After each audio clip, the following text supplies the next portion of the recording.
Pemirsa, memasuki masa tenang jelang pemilu legislatif 9 April, atribut kampanye parpol mulai dibersihkan. Namun di Surabaya, Jawa Timur, sejumlah atribut kampanye masih terdapat di beberapa titik. Dan untuk mengetahui informasi terkini tentang penurunan atribut kampanye memasuki masa tenang pemilu di beberapa daerah, kita akan bergabung dengan Rifai Pamone di Surabaya, Marvin Sulistyo di Makassar, dan Laila Kamil di Semarang. Kita akan ke Surabaya terlebih dahulu. Rifai, di mana saja atribut parpol yang masih terpasang di Surabaya? Rory, seperti halnya di ibu kota Jakarta, di kota Surabaya sebagai salah satu kota metropolis, berbagai atribut dan alat peraga partai politik dan juga calon legislatif masih tersebar di berbagai titik di kota Surabaya. Kami memantau sejak pagi tadi, di antaranya di Jalan Ahmad Yani, di Jalan Basuki Rahmat, dan juga di Jalan Ngagel Jaya, banyak sekali spanduk dan juga baliho dari partai politik serta calon legislatif dari masing-masing partai politik yang masih terpasang. Namun upaya ini sebenarnya sudah dilakukan oleh setiap partai politik, namun tidak bisa optimal karena begitu banyaknya baliho dan juga spanduk yang tersebar di kota Surabaya. Sedianya seperti halnya peraturan yang telah dikeluarkan oleh Komisi Pemilihan Umum, setiap partai politik harus sedianya sudah bisa membersihkan secara mandiri, namun hal ini belum bisa optimal, Rory. Namun di samping itu kami juga memantau dari pihak Panwas melakukan upaya pembersihan secara bertahap bersama dengan tim gabungan dari Pemkot Surabaya dan juga pihak KPPS, di mana kami memantau pagi tadi ada beberapa anggota Linmas dan juga Satpol PP yang berupaya untuk membersihkan setiap atribut dan juga alat peraga setiap partai politik yang masih terpasang di beberapa titik di kota Surabaya.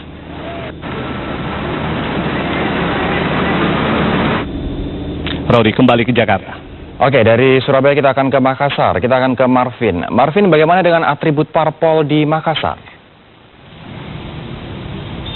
Rory, kalau di kota Makassar ini lebih fokus pada pengamanan dari pihak kepolisian, di mana di sini tadi pagi baru saja diadakan apel siaga untuk sebelum pengiriman sejumlah 1.456 personil polisi dan 500 lebih dari anggota BRIMOB sebelum diberangkatkan menuju ke sejumlah TPS di kota Makassar. Dan penjagaan ini akan ada di sejumlah objek vital seperti kantor KPUD Makassar, kantor Bawaslu Sulsel, kantor Panwaslu Makassar, serta kantor KPU Sulsel dan sejumlah TPS yang diduga rawan oleh pihak penyelenggara pemilu.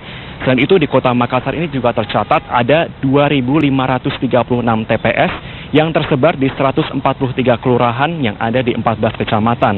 Tentunya pengamanan maksimal ini dilakukan untuk menghindari adanya kemungkinan potensi ricuh saat pelaksanaan pemilu 9 April mendatang. Dan berbicara mengenai pengamanan di sini, Rory, sebelum memasuki hari tenang, justru Panwas lah yang sudah melakukan pengamanan di sini. Dan di sini Panwas tengah melakukan penyiagaan, yaitu dengan menyita puluhan karung sembako yang diduga akan dibagikan ke sejumlah masyarakat. Dan di sini Panwas berhasil menyita sejumlah 33 karung yang berisi gula pasir, beras, dan susu kaleng. Dan Ketua Panwaslu Kota Makassar, Amin Ilyas, mengatakan akan menindaklanjuti temuan Panwaslu ini dengan memanggil caleg terkait. Sebab menurut Panwaslu, temuan sembako ini bisa diklasifikasikan sebagai bentuk politik uang. Baik, itu sementara demikian, Rory, kembali ke studio.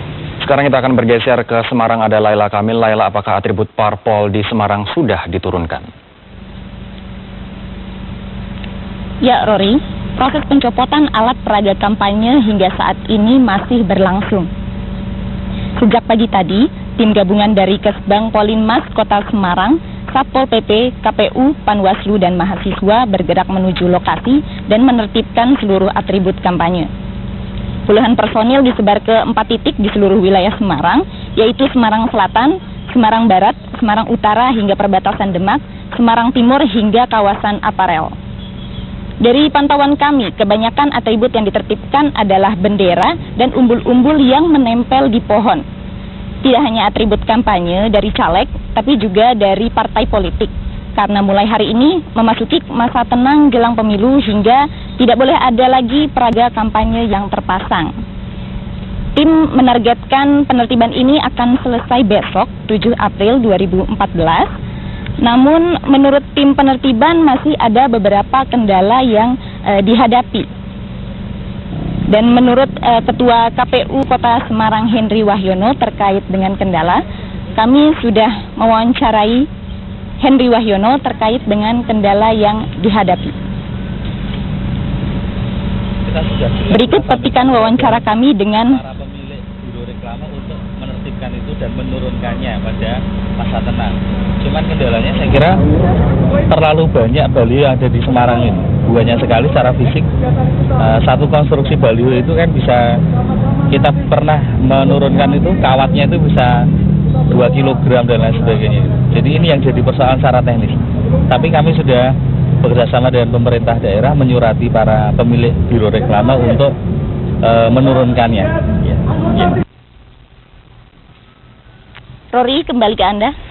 Laila Kamil melaporkan langsung dari Semarang, kemudian sebelumnya ada Marvin Sulistyo dari Makassar dan Rifa Ipamone dari Surabaya. Terima kasih teman-teman. Pemirsa, memasuki hari pertama masa tenang pemilihan umum